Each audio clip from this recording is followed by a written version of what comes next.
Hello friends, स्वागत करता हूं आप सभी को फिर से एक बार नशा ऑनलाइन क्लासेज के इस प्यारा सा चैनल के एक सेशन में, जिसका नाम तो आप सभी को पता ही चल गया होगा कि हम लोग क्या आज समझने वाले हैं। तो आज हम लोग समझने वाले हैं दो चरों वाली रैखिक समीकरण। जो युग्म चल रहा था उसमें कुछ पॉइंट्स बच गए थे।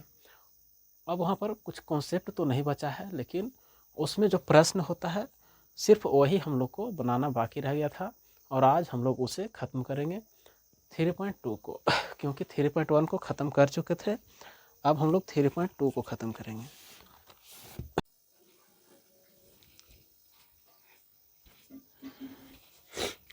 पीछे का प्रश्न हमारा समाप्त हो गया है। अब चलते हैं 2 नंबर में। उससे पहले इसे मिटा लेते हैं और मिटाने के बाद हम लोग समझेंगे।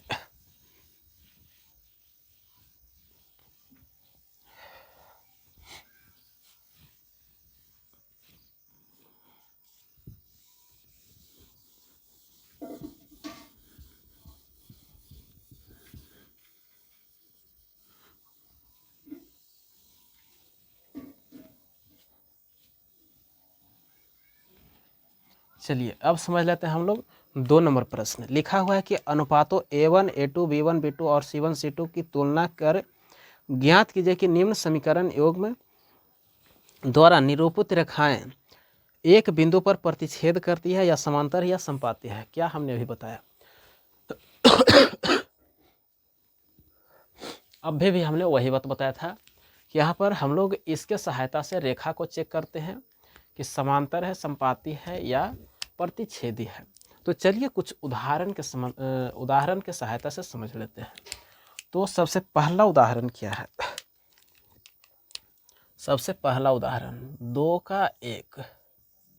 2 के 1 में लिखा हुआ है 5x माइनस 4y बराबर नहीं, यहाँ पर प्लस लिखा हुआ है, प्लस में 8 बराबर 0। अब इसके बाद भी थोड़ा सा देख लेते हैं। 7x माइनस प्लस लिखा हुआ है 6y माइनस में 9 बराबर 0। इतना दिया हुआ है। अब इसको चेक करना है। जब ग्राफीय विधि से इसको निरूपण करेंगे, ग्राफीय निरूपण करेंगे तो ये किस प्रकार का रेखा बनाएगा, यही यहाँ पर चेक करना है। तो चलिए हम लोग चेक कर लेंगे। अब चेक करने के लिए सबसे पहले चाहिए क्या। चेक करने के लिए सबसे पहले हम सभी को चाहिए A1, A2, B1, B2, C1, C2। अब A1, A2, B1, B2, C1, C2 ये क्या है, कहाँ से आएगा, सब बताते हैं। थोड़ा सा धैर्य बनाइए। तो A1 वह संख्या होता है, A1 वह संख्या होता है जो प्रथम चर समीकरण योग में जो दिया गया है, वो प्रथम चर के जो गुणांक है वही हमारा A1 है। तो अब यहाँ पर A1 है तो A2 आप सभी लोग बता सकते हैं कैसे। क्योंकि अगर ऊपर में x का गुणांक A1 है तो नीचे वाला समीकरण 2 में जो होगा वह A2 हो सकता है, और ये बात सही है। अब इसके बाद B1 क्या है, तो B1 y के जो गुणांक है वही B1 हो जाएगा, और y समीकरण 2 में जो y का गुणांक है B2 हो जाएगा। अब C1 क्या है, तो C1 ये हो जाएगा, C2 ये हो जाएगा। इतना बात आप सभी लोग समझ गए होंगे। तो चलिए पहले लिख लेते हैं। तो A1 हमारे पास 5 है, A2 7 है, A1 फिर से B1 क्या है, माइनस में 4 है, B2 क्या है तो प्लस में 6 है। अब C1 क्या है तो 8 है, और C2 क्या है तो माइनस में 9 है। इतना बात आप सभी लोग क्लियर कर चुके होंगे। अब इसको करना क्या है, अब इसको अनुपात में तुलना करना है, और अनुपात के मतलब होता है अंश बटा हर। यानी कि इस प्रकार से कुछ ऊपर होना चाहिए, बीच में इस प्रकार से कुछ नीचे होना चाहिए।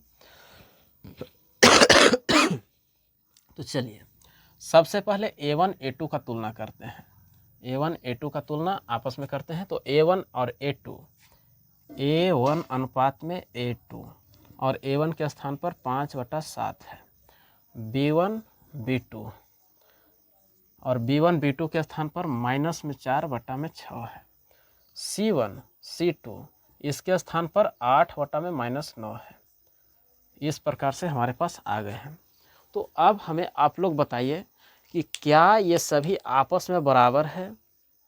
क्या ये सभी आपस में बराबर है, या कोई दो आपस में बराबर है, या इनमें से कोई भी नहीं बराबर है? तो बोलिएगा कि सबसे पहले इसे हम लोग को चेक करना होगा। किस प्रकार से? तो जैसे कि देखिए, जो भी संख्या विभाज्य होने वाला है उसे विभाज्य कर लीजिए। ये 2 से 2 बार में कट जाएगा और ये 2 से 3 बार में, ये 3 बार में विभाज्य हो जाएगा। फिर से यहाँ पर सेम रह जाएगा, यहाँ पर ये विभाज्य होने लायक नहीं है। तो हम लोग इतना भी छोड़ेंगे तो भी काम चलेगा, हमें विभाज्य करने की कोई आवश्यकता नहीं है। तो चलिए, यहाँ पर -4/6 है और इसी संख्या से हमें तुलना करना है। तो ये संख्या तो आपस में बराबर नहीं है, यानी कि हम लोग कह सकते हैं कि A1 यहाँ पर A2 और यहाँ पर भी A2 no is equal to, यानी कि आपस में बराबर नहीं है किसके? B1 B2। और आप सभी को पता होगा कि यदि A1 A2 और B1 B2 आपस में जब बराबर नहीं होता है तो क्या होता है? तो वह जो होता है प्रतिच्छेद करता है, यानी कि किसी एक स्थान पर जाकर रेखा को काटेगा, और रेखा को काटेगा एक स्थान पर। जितने स्थान पर रेखा को काटेगा इस समीकरण का हल भी उतना ही होगा, यानी कि कह सकते हैं कि इसका जो होगा ये ग्राफीय निरूपण में प्रतिच्छेद रेखा बनाएगा।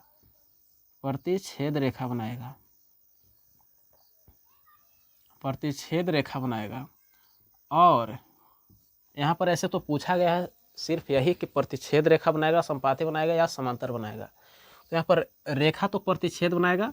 अब इसके आगे क्या पूछ सकता है? तो आगे पूछेगा कि प्रतिच्छेद करेगा तो इसका हल कितना होगा? तो हम लोग कह सकते हैं कि सिर्फ एक हल होगा या अद्वितीय हल होगा। सिर्फ एक हल होगा।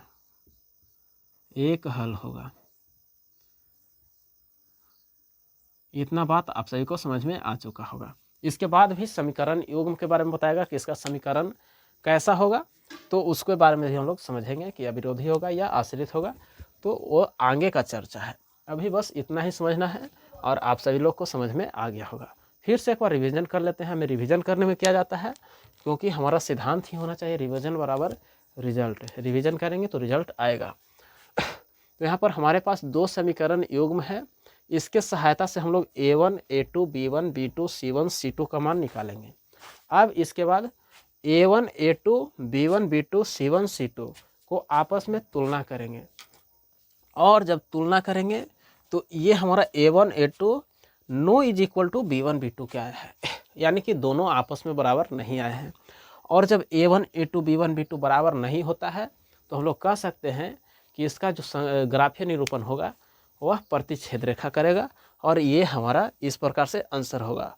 इसके बाद एक पॉइंट हमने अपने मन से बढ़ा दिया है कि सिर्फ इसका एक हल होता है।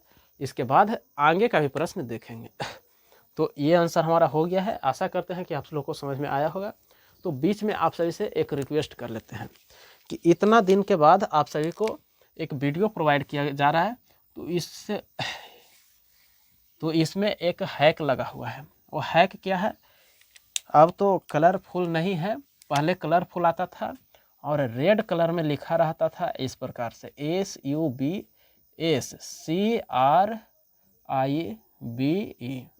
इसको कहते हैं सब्सक्राइब। और फिर से जब इसको क्लिक करते थे तो यहाँ पर घंटी का निशान होता था और घंटी आवाज़ करता था, लेकिन अभी आवाज़ नहीं कर रहा है। चेक कीजिए तो एक बार, क्या सही में आवाज़ कर रहा है कि नहीं कर रहा है। तो जल्दी से चेक करके और कमेंट करके बताइए कि आवाज़ किया कि नहीं किया। और बस मिलते हैं अगले वीडियो में। आज के लिए बस इतना ही। धन्यवाद।